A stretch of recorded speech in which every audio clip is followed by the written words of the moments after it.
আজ আমাদের বাড়ি হচ্ছে খাসির মাংস। এখানে 1.5 কিলো মতো খাসির মাংস আছে। তো তোমরা দেখতে থাকো রান্নাটা কেমন হয়, কিভাবে মাংসটা ম্যারিনেট করা হয়ে গেছে। ম্যারিনেট করার জন্য দিয়ে দিলাম জিরে গুঁড়ো, ধনে গুঁড়ো, লঙ্কা গুঁড়ো, আর একটু কালার হওয়ার জন্য কাশ্মীরি লঙ্কা গুঁড়ো দিয়ে দিলাম। আদা, রসুন আর শুকনো লঙ্কা বাটাও দিয়ে দিলাম এর মধ্যে। এখানে আমরা পরিমাণ মতো টক দই দিয়ে দিয়েছিলাম, যেহেতু আমাদের এটা 1.5 কিলো মাংস ছিল, ওই জন্য আমরা এখানে 150 গ্রাম টক দই ইউজ করেছিলাম। এবার টক দইটাকে জল দিয়ে ভালো করে ফেটিয়ে মাংসর মধ্যে দিয়ে দিলাম। এবার দইটা দেওয়া হয়ে গেলে মাংসটা ভালো করে মেখে ম্যারিনেট করে নেওয়া হবে। দইটা দিয়ে মাংসটাকে ভালো করে মাখতে হবে।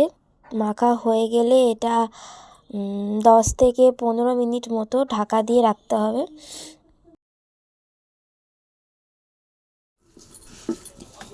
এখানে শিলেতে পেঁয়াজটাকে দিয়ে একটু ভালো করে বেটে নিতে হবে।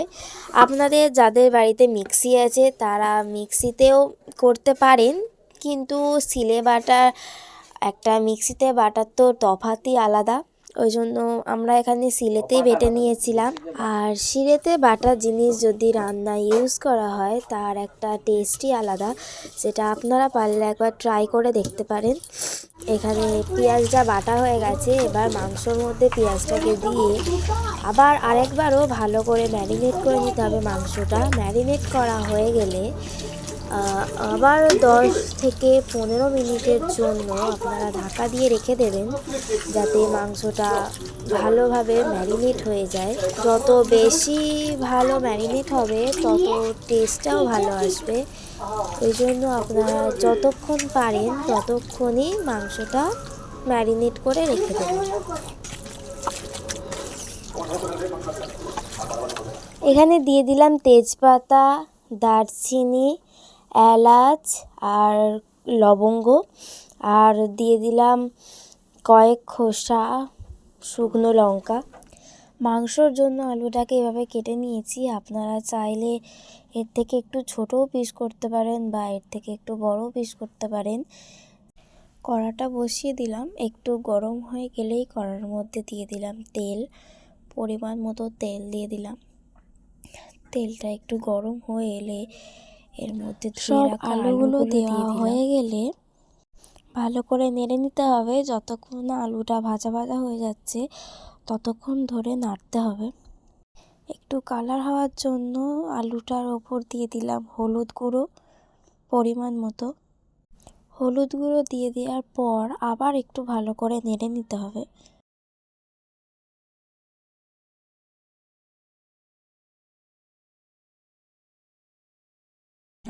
আলুটা ভালোভাবে ভাজা হয়ে গেছে।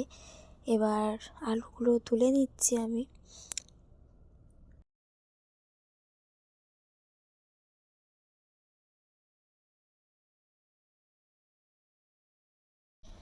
দেখো আমার সব আলু তোলা কমপ্লিট।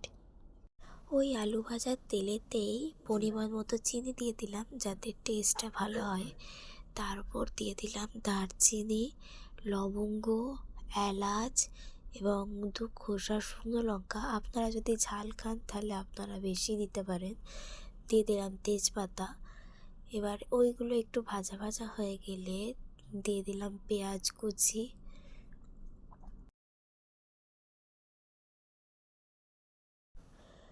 এটাকে ভালো করে মিক্স করে নিতে হবে। মিক্স করার পর 4 থেকে 5 মিনিট মতো ভালো করে নাড়তে হবে। পেঁয়াজটা অল্প একটু ভাজা হয়ে গেলে ওর মধ্যে দিয়ে দিতে হবে পরিমাণ মতো নুন। নুন দেওয়ার পর আবার পেঁয়াজটাকে ভালোভাবে নেড়ে নিতে হবে। পেঁয়াজটা ভালোভাবে ভাজা হয়ে গেছে। এরপর দিয়ে দিলাম চর্বিটা আগে দিয়ে দিলাম, তার কারণ এতে প্রচণ্ড তেল ছাড়ে, সেটা আপনারা জানেন। ওই জন্য যাতে আরও টেস্ট হয় বেশি, সেই কারণে চর্বিটা এখানে দিয়ে দিলাম। এখানে দেখুন চর্বিটা কি সুন্দর ফুলেছে। তা চর্বিটাকে দিয়ে আপনারা ভালোভাবে নাড়বেন। এরপর ম্যারিনেট করে রাখা মাংসটা দিয়ে দিলাম।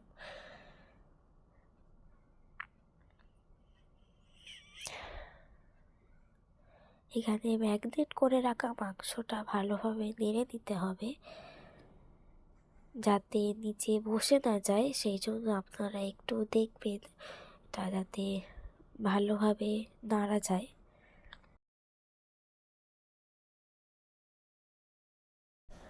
মাংসটা ভালো করে নাড়ার পর এটাকে ঢাকা দিয়ে দিলাম যাতে মাংসটা হালকা একটু সেদ্ধ হয়। আর ওই আগে যে চর্বিটা দেওয়া হয়েছিল সেই চর্বিটা যাতে ভালোভাবে সেদ্ধ হয় এবং তা থেকে যেন বেশি করে তেল বেরোয়, সেই জন্য এখানে ঢাকনাটা ইউজ করা হয়েছিল।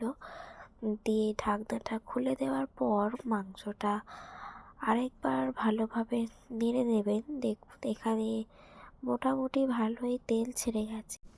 মাংসটা আবার একটু কষার পর আবার ঢাকনা দিয়ে দিলাম। এখানে আমি 4 থেকে 5 বার মতো এরকমভাবে ঢাকনা দিয়ে দিয়ে কষেছিলাম। আপনারা চাইলে ঢাকনা দিয়ে কষতেও পারেন বা নাও পারেন, কিন্তু যাতে হালকা একটু সেদ্ধ হয় আর ওই তেলটা বেরোনোর জন্য আমি এখানে ঢাকনা দিয়ে কষেছিলাম।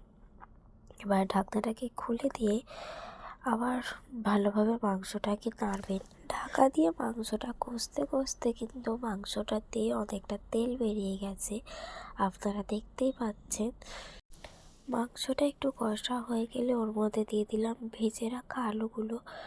ভেজে রাখা আলু দিয়ে আবার মাংসটাকে কিছুক্ষণ নেড়ে চেড়ে প্রেসার কুকারে দিয়ে দিয়েছিলাম এটাকে সেদ্ধ করার জন্য।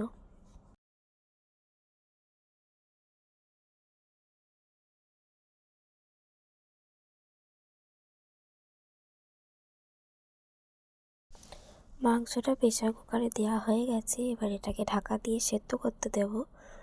তার আগে এখানে মা আমাকে একটুখানি টেস্ট করার জন্য দিয়েছিল, দেখি টেস্ট করে কেমন লাগে মাংসটা। ভালোই সেদ্ধ হয়ে গেছে মাংসটা। প্রেসার কুকারে দিয়ে দেওয়া হয়ে গেছে সেদ্ধ করার জন্য।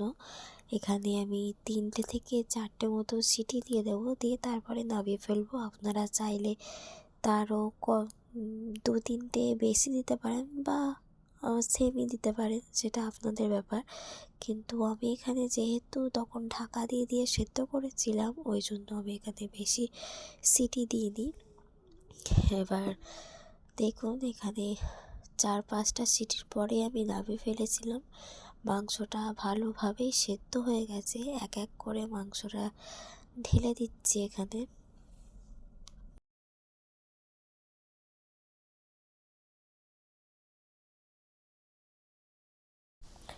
মাংসটা নামানোর আগে আমি এখানে দিয়ে দিলাম পরিমাণ মতো গরম মশলা গুঁড়ো। এখানে গরম মশলাটা দিয়ে মাংসটা আবার ভালোভাবে একটু নেড়ে নিতে হবে। ফাইনালি অনেক কষার পর মাংসটা আমাদের হয়ে গেছে। তোমরা দেখো আমি আর লোভ সামলাতে পারছি না, যার জন্য আমি সবার আগে খেতে বসে পড়েছি। দেখি খেয়ে এবার মাংসটা কেমন রান্না করেছেন আমার মা।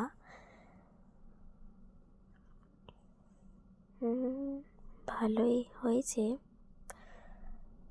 দেখি মাংসটাও ভালোই সেদ্ধ হয়েছে। দারুণ।